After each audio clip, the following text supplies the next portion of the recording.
þá höldum við áfram með föstudagsþáttinn. Það ekki bara ein með öllum helgina hérna norðanlands, heldur líka sæludagur í Hörgársveit. Velkomin Ásta og Júlí og segðu okkur aðeins frá þessum degi.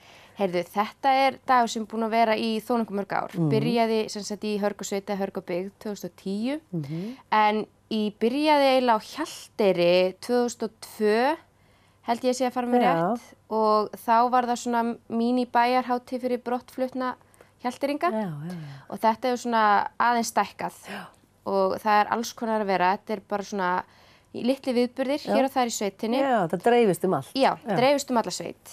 Og en svo líka á Hjalteyri, þar verður svona hátíð sem að byrjar í rauninni, það opnar veitingastæðurinn Eyrin klukkan 10 og þeir eru alveg bara fram yfir miðnætti með alls konar dagskrá hér. Brjálæði að gera. Já. Og þessi dagur á morgun, á laugardag. Já, hann á morgun.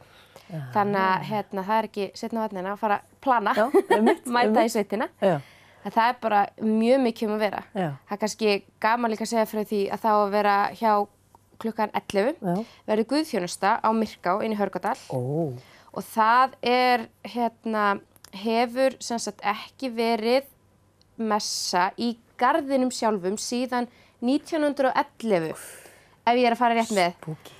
Þannig að það sem sagt, kirkjan ekki lengur á staðnum, það bara kirkjugarður. Þannig að nú ætlar séra Oddur Bjarni og séra Stefánía Steinsdóttir að messa þarna og verður svo messukaffi á eftir á Myrká. Verður eitthvað nefnt heldur að vera eitthvað fjallað þessa atburði sem gerðist þarna? Djáknan? Það aldrei að vita. Hann náttúrulega þarna á semi, þannig að það getur verið. Það verður ekki verið messa þarna svo lengi, þannig að það ekki aldrei að vita. Þannig að þetta fyrir kjarka að þóra þarna? Já, klárlega. En það opinn garður og blómasala í Forna. Það rosalega fallegur garður til dæmis. Við ætlum að vera með aquasumba í Jónasarlaug. Aquasumba, já? Aquasumba. Mér skilst að það sé nýjasta trendið í ár. Jónasarlaug, það á Þelamörk? Það Þelamörk. Já, hún heitir Jónasarlaug. Já, hún heitir sem sagt Jónasarlaug. Þess vegna eru öll ljóðin þarna sjálfs. Og náttúrulega, já, þetta tengist. Þetta sveitin ykkur. Nákvæmlega. Og náttúrulega dagskráin á Hjalteyri, það verður sveppatínsla í skóginum þarna á Laugalandi, sem fyrir ofan Þelamörkina. Heldur það séu kantarellur þar? Ég veit ekkert hvernig sveppur eru, en það var rosalega gaman í fyrra. Það var vel mætt, þetta semst annað árið sem þetta gert. Það var mjög vel mætt og mér skilst að þau hafi gert svo súpu úr sveppunum í lokin. Stendur það til líka? Já, það sem sagt, skólastjórahjónin okkar ætla að vera með það. Og svo verður náttúrulega á Hjalteyrinni, þau ætla að vera með opnar verbúðir. Þannig að þau eru með svona verbúðir hérna niður við sjóinn og það eru sem sagt íbúðarnir þar, bæði sem búar allt árið og yfir sumartíman, ætla að vera með þær opnar að bjóða upp á lummur og það dorgveiðikeppni og sandkastalakeppni og karamellur og heiti potturinn opinn, frítt í hann þannig dag og verður svo grillveisla kvöldið og flugeldasýning. Flugeldasýning á Hjalteyri? Á Hjalteyri, já. Þeir slúttu sér svona mjög veglega alltaf og eru mjög flottir í því og eru með stóra grillveislu sem úti ef veður leyfir.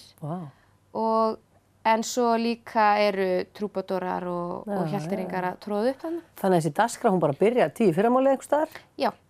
Og bara allan daginn og maður getur endað þetta þarna á Hjalteyri? Já.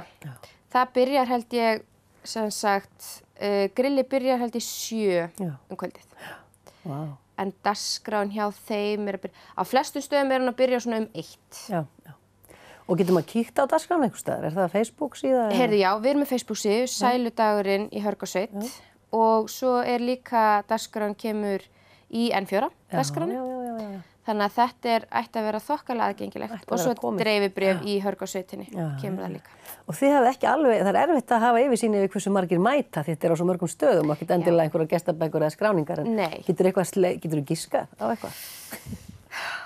Það rosalega erfitt, en Einhver hundruð? Já, alveg klárlega. Þetta náttúrulega misjandi eftir viðburðum, en fyrir nokkur árum síðan vorum við með göngu inn í Hörgárdalnum, upp á Fossi sem þar og þá voru farið tvisvar í daginn og þá voru yfir rúmlega 200 manns sem mættu í þá göngu. Bara í gönguna? Bara í gönguna. Þá voru allir hinir viðburðirnir eftir. Já, þetta frábært. Þannig að þetta bara ótrúlega vel mætt og í fyrra það var aldrei undir 20-25 mann sem mættu á hvert stað og það voru svona minni viðburðir. Verður maður að velja úr eða getur maður náð öllu, heldur það? Ég hugsa að þú getur náð öllu, sko. Já, skipuleggur þig. Já, ef þú bara skoða dagskrána og skipuleggur þig, af því að þetta svona, já, eins og ég segi, flestir að byrja klukkan 1, en svo eins og sveppatínslan og messan fyrr, til dæmis, en svo þetta til 5-6 á flestum stöðum, þannig að þú ættir að geta komið við og eins og til dæmis á Möðruvöllum, þá verður sögufélag Hörgársveitar og kirkjukórinn í Möðruvallakirkju eru bæði í leikhúsinu á Möðruvöllum. Þannig að þú getur farið upp á lofti og séð sýningu hjá sögufélaginu og farið svo í vöfflukaffi hjá kórnum niðri. Þetta frábært. Þannig að það allt þetta, sko. Það allt að gerast í Hörgársveitinni. Já. Heyrðu, kæra þakki fyrir komuna í þáttinn og bara góða skemmtun á morgun og hvetjum alla til að kíkja í sveitina. Klárlega. Takk. Takk.